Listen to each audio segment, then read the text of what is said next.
কিংবদন্তিতে আছে যখন রোম পুড়ছিল তখন নিরো বেহালা বাজাচ্ছিলেন, এমনটা সাহিত্যে বলা হয়। যখন বাংলার মানুষ পুড়ে যাচ্ছেন, মৃত্যু, পোড়া মাংস আর হাহাকারের শব্দ, তখন বাংলার মুখ্যমন্ত্রী নতুন কবিতা লিখেছেন। আসুন শুনি বাংলার মুখ্যমন্ত্রী মমতা বন্দ্যোপাধ্যায় নতুন কবিতা আপনাদের জন্য।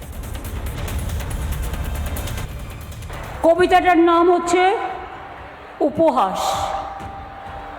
পাতা 17 নম্বর পাতা। আমি 3 দিনে হেলিকপ্টারে যেতে যেতে গঙ্গাসাগরে লিখেছিলাম, লাশ কাটা ঘরে পড়ে আছে লাশ।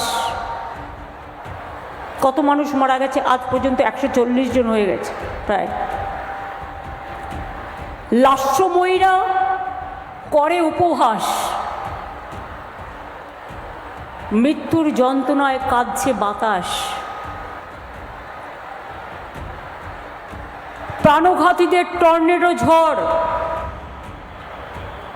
একদিন তোমার ভাঙবে ঘর।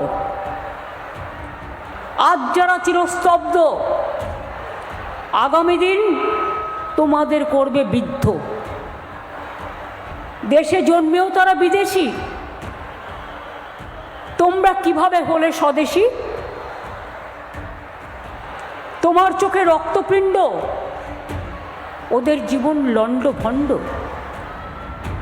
নাম কাটছ, হাসছ, দেখি কতদিন হাসো। তোমার জন্য লাশ কাটা ঘর অদৃশ্য শক্তিতে বাড়ছে তরতর। পাপ কখনো বাপেরও ছাড়ে না, মাথায় রাখবেন, প্রবাদে আছে। দারুণ, অসাধারণ। বাংলার মুখ্যমন্ত্রী মমতা বন্দ্যোপাধ্যায় লাশ কাটা, লাশময়ী লাশ, বিভিন্ন মৃতদেহের কথা বলছেন। এই মৃতদেহগুলো প্যাকেটে করে করে নিয়ে যাওয়া হচ্ছে, দেখছেন? যদি না দেখেন আমরা দেখাচ্ছি। আপনারা তো রিপাবলিক বাংলা ফলো করেন, ফলো করতে হয় তো, তাদের বিরুদ্ধে কিছু করতে গেলে তো ফলো করেন তো। তাহলে দেখুন কি দেখাচ্ছি আমরা। ব্রহ্মাস্ত্র নেব, তারপর যাব ডিবেটে।